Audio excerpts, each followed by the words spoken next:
Hi friends, welcome to my channel. আজকে আমি তোমাদের দেখাবো কিভাবে কুশি কাঁটা দিয়ে 1 বছরের বেবির জন্য টুপি বানাতে হয়। আমি এখানে পাফ স্টিচ দিয়ে টুপিটা বানিয়েছি। তাহলে চলো ভিডিওটি শুরু করা যাক। আমি এখানে 11 নম্বর ক্রুশে হুক নিয়েছি আর 3 প্লাইয়ের উল নিয়েছি। উলটাকে আমি ডবলভাবে ইউজ করব। ফার্স্ট আমি একটা স্লিপ নট করে নেব, তারপর আমি এখানে 90টা চেন করব।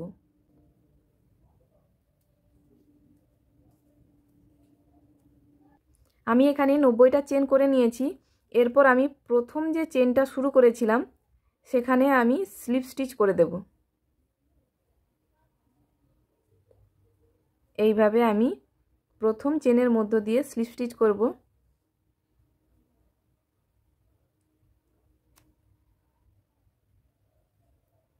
তারপর এখানে আমি 3টা চেন করব। এরপর আমি প্রত্যেকটা চেনের মধ্য দিয়ে একটা করে ডবল ক্রুশে করে নেব।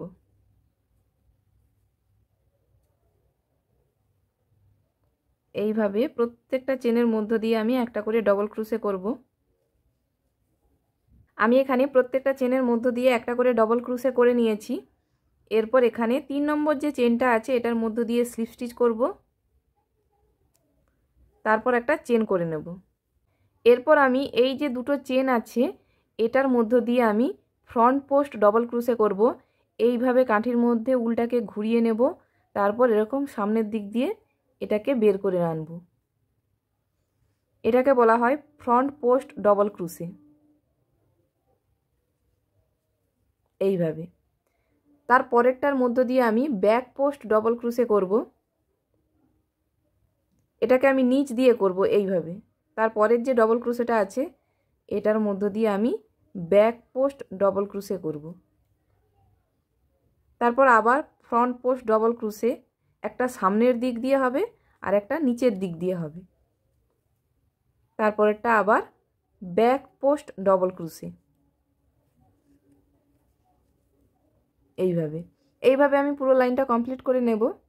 আমি এখানে পুরো লাইনটা কমপ্লিট করে নিয়েছি। লাস্ট আমাদের এখানে ব্যাক পোস্ট ডবল ক্রুশে হয়েছে। তারপর আমি এখানে ফার্স্ট যে চেনটা ছিল ফ্রন্ট পোস্ট ডবল ক্রুশের সেটার মধ্য দিয়ে স্লিপ স্টিচ করে দেব। তারপর আবার ঠিক একই রকমভাবে ফ্রন্ট পোস্ট ডবল ক্রুশের উপরে আমি আবার ফ্রন্ট পোস্ট ডবল ক্রুশেই করব। তারপরে ব্যাক পোস্ট ডবল ক্রুশের মধ্য দিয়ে আবার আমি ব্যাক পোস্ট ডবল ক্রুশে করব। তারপর আবার আমি এখানে ফ্রন্ট পোস্ট ডবল ক্রুশে, তারপর আবার ব্যাক পোস্ট ডবল ক্রুশে। এইভাবে আমি এই লাইনটাও কমপ্লিট করে নেব। আমি এখানে পুরো লাইনটা কমপ্লিট করে নিয়েছি। এরপর আমি এখানে স্লিপ স্টিচ করে দেব। তারপর এখানে আমি একটা চেন করব। চেন করে উলটাকে বের করে আনব। আবার একবার পাক দিয়ে ওই একই জায়গাতে আরও একবার আমি বের করে আনব এইভাবে। তারপর আবার পরের যে ডবল ক্রুশের চেনটা আছে ওটার মধ্য দিয়েও আমি এবার এইভাবে দুবার বের করে আনব। তারপর আমি প্রথম ঘরটাকে বাদ দিয়ে সব ঘরগুলোর মধ্য দিয়ে উলটাকে বের করে আনব। তারপরে আবার একবার উলটাকে দুটো ঘরের মধ্য দিয়ে বের করে আনব। তারপর একটা চেন। তারপর আবার একই রকমভাবে পরের যে ডবল ক্রোশের চেনটা আছে ওটার মধ্য দিয়ে আমি দুবার বের করে আনব। তারপরের চেনটার মধ্য দিয়ে আবার আমি দুবার বের করে আনব। এবার সব চেনগুলোর মধ্য দিয়ে এইভাবে উলটাকে বের করে আনব। কাঠির মধ্যে দুটো ঘর থাকবে, তারপর আরেকবার উলটাকে আমি বের করে আনব। তারপর একটা চেন। এইভাবে পুরো লাইনটা কমপ্লিট করে নিয়ে তারপরে দেখাচ্ছি। আমি পুরো লাইনটা কমপ্লিট করে নিয়েছি। এরপর এখানে আমি স্লিপ স্টিচ করে দেব। তারপর একটা চেন করে উলটাকে আমি কেটে দেব। এরপর আমি এই কালারটা দেব, সেজন্য আমি একটা স্লিপ নট করে নিয়েছি। এরপর আমি এই যে দুটো পাফ স্টিচ রয়েছে এর মিডিলে যে চেনের যে গ্যাপটা আছে ওটার মধ্য দিয়ে আবার আমি পাফ স্টিচ করব। সেজন্য ফার্স্ট আমি স্লিপ স্টিচ করে দেব। তারপর ঠিক একই রকমভাবে একই জায়গাতে আমি 4 বার বের করে আনব এইভাবে।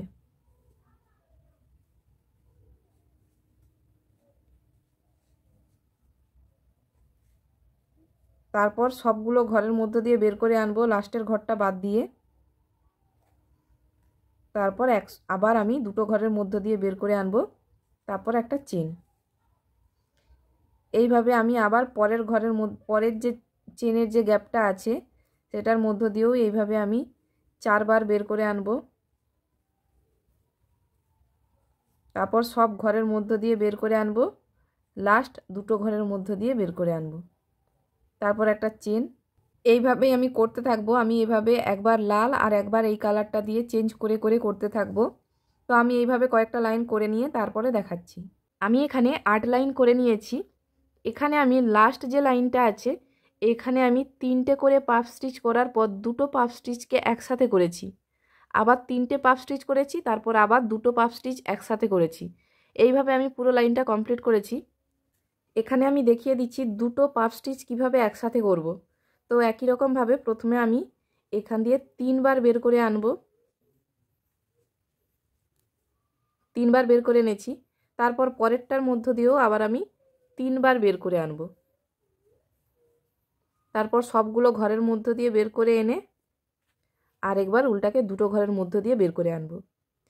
এইভাবে দুটো পাফ স্টিচকে আমি একসাথে করে নেব। এখানে আমি আর কোনো চেন করব না।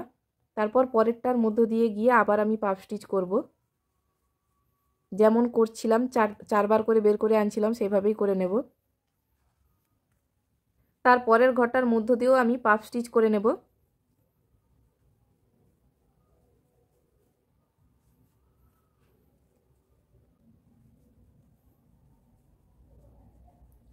তিনবার বের করে আনলাম, আবার পরের ঘরটার মধ্য দিয়ে 3 বার বের করে আনব,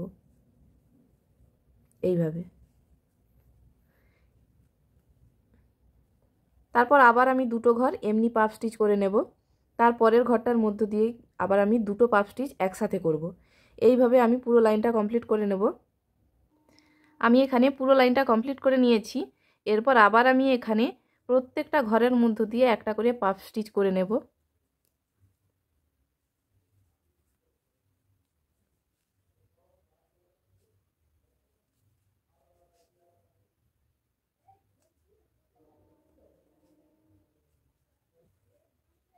এইভাবে আমি প্রত্যেকটা ঘরের মধ্য দিয়ে একটা করে পাফ স্টিচ করব। এখানেও আমি কোনো চেন করব না। এইভাবে এই লাইনটা কমপ্লিট করে নিয়ে তারপরে দেখাচ্ছি। একটা করে পাফ স্টিচ করে এই লাইনটা কমপ্লিট করে নিয়েছি। এরপর আবার এখানে দুটো পাফ স্টিচ আমি একসাথে করব।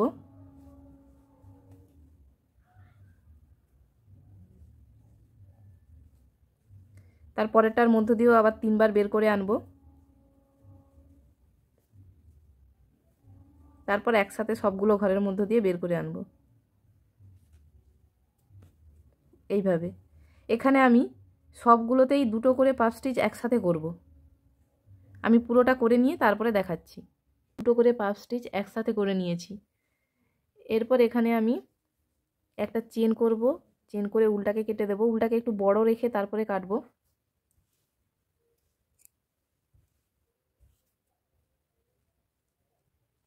এবার এই উল্টা দিয়েই এই চেনগুলোর মধ্যে দিয়ে এইভাবে বের করে নেব। যতগুলো চেন রয়েছে ওগুলোর মধ্য দিয়ে এভাবে বের করে নেব, তাহলে এখানের যে ফাঁকটা আছে সেটা বন্ধ হয়ে যাবে।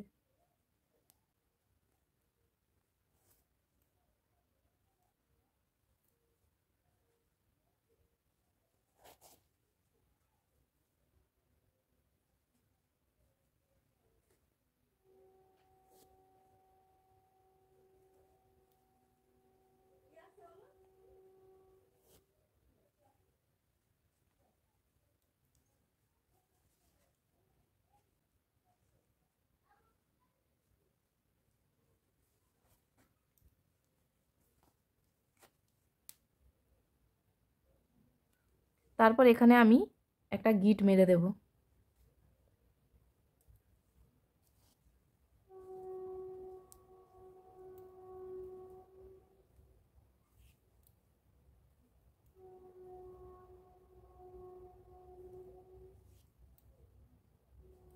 তারপর এক্সট্রা উলটাকে আমি কেটে দেব। এখানে আমি একটা পমপম অ্যাড করে দেব। আমি এখানে একটা পমপম লাগিয়ে নিয়েছি। ভিডিওটি যদি ভালো লেগে থাকে তাহলে চ্যানেলটিকে সাবস্ক্রাইব করো, লাইক করো, শেয়ার করো। দেখা হচ্ছে পরের ভিডিওতে।